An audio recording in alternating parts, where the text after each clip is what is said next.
What is up, guys? It's Jimbo here, and welcome back to another Cyberpunk 2077 video. And today we have the amazing but hilarious Gorilla Arms build that I made just a day or so ago, and I'm showing it off here. This has a lot of fun to be playing around with. It absolutely slaps MAXTACH, at least on hard. On very hard, it's going to be some more upgrading of things that you need, and you may want to swap out one of the different cyberware that I have, but let's run through the build and then talk about the gameplay tips, because I had a blast playing with this and I do recommend playing. So first of all, let's go over our character. Now, I have respect here and I'm already level 57, so I'm not going to be able to get all of the things that I want here, but I have 20 in body, 20 in reflexes, 20 in technical ability, and 15 in cool. The main attributes for this build are body and technical ability. Reflexes, you don't need to get all the way up to 20, but you will be able to, I believe, with the DLC Phantom Liberty, and you'll be able to get cool all the way up as well. So yeah, let's go through more, because body is the most important. First of all, you're going to grab all of the right hand side apart from Fury Road.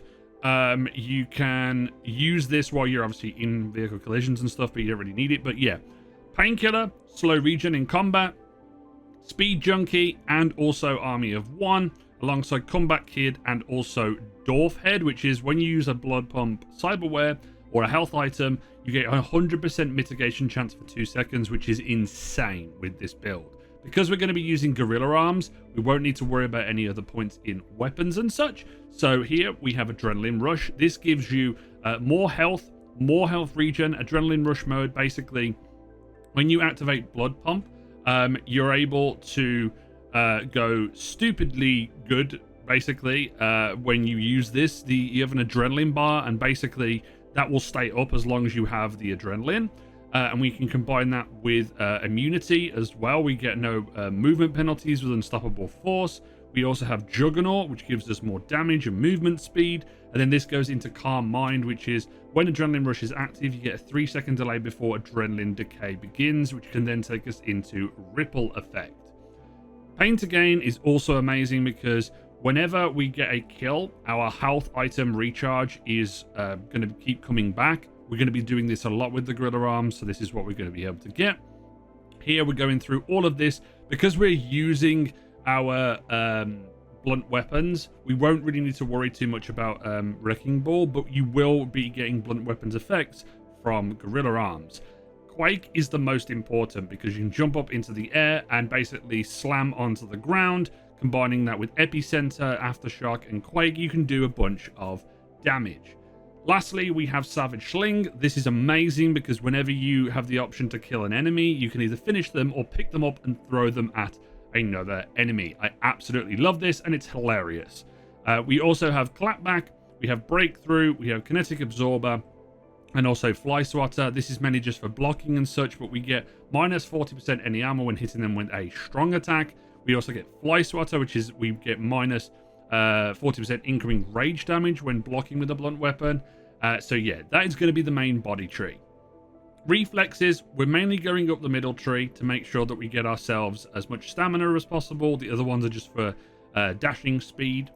Technical ability, though, this is where the fun begins, because we're going to be going and getting all the way up to Edge Runner. We're going to be getting the middle tree as well, because all of this stuff is going to be very good for our cyberware. We're also going to be getting Ticking Time Bomb.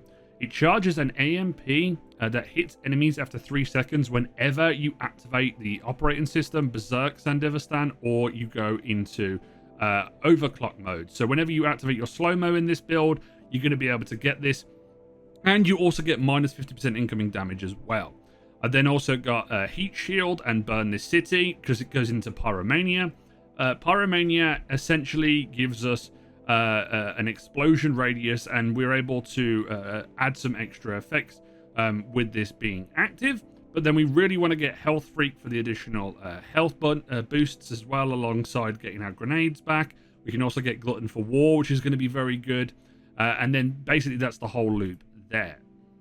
Cool, I haven't grabbed anything yet. And in the Relic Tree, we are going to be taking Limiter Removal. This basically puts a shockwave on charged Gorilla Arm attacks and knocks everything down. It's amazing. The cyberware is the key importance here. Now, I have not got all of the cyberware that I need. I only have 5,000 because this is quite an expensive build, but you're going to want to go for the Militech Sandevistan, the Falcon variant, because this is a plus 10% damage boost compared to the Apogee, which is a plus 10% headshot damage, which is not what we're going to be doing with this build.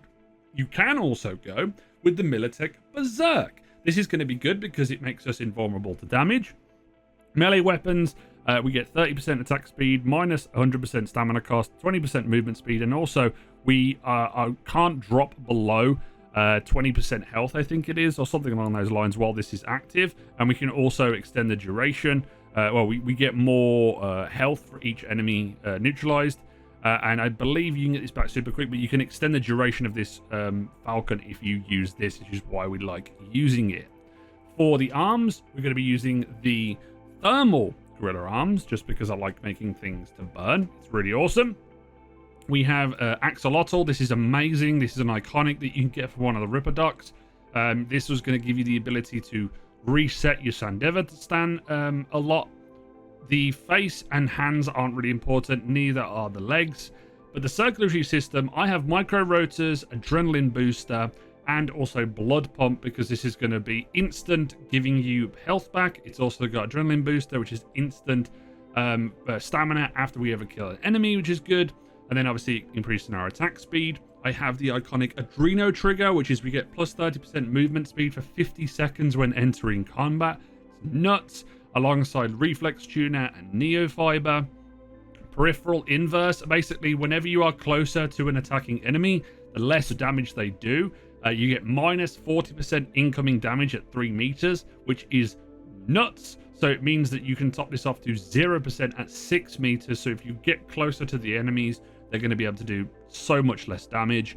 We also have everything else for armor. You can swap bionic joints out for something else, and you want to try and pump up this armor as much as you can. And if you're in the edge runner area, you're going to get a big boost as well. But let's talk about my final tips on the build.